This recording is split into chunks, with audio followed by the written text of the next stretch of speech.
This old air compressor is made from a washing machine motor, I think, and a compressor from a old refrigerator. The compressor being the part with the big wheel and the electric motor being the smaller entity. And it survives when nothing else does. Dirt daubers can mess up a good air compressor, but they've never phased this one.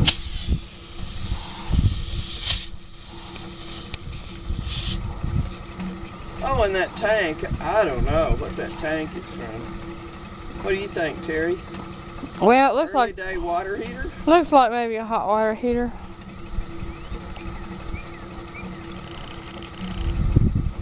I don't know. The part I like is the lawnmower. Now that could be 40 pounds there. Yeah, the lawnmower. Can't remember the brand, but it lent itself to this use. And then here's our fancy pop-off valve. If it ever got up to like 100 pounds of pressure.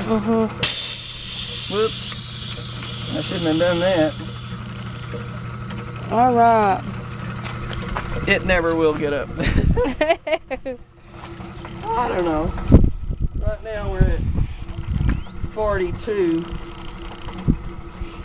I think we got all we need in that tire. And if you ever put your finger in there to try to, if you ever try to help it along, you could end up with a crooked finger if it gets caught in the pulley. It's more powerful than it looks. And there are the two places that you oil it. Get your finger out of that.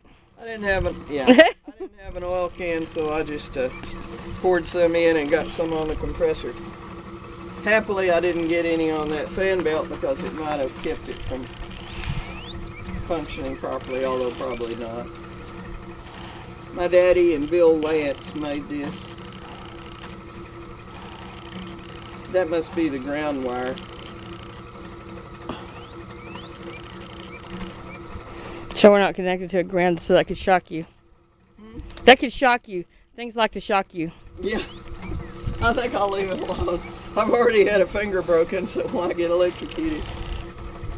But all my life, go turn on the air compressor, or go turn off the air compressor. That was my job.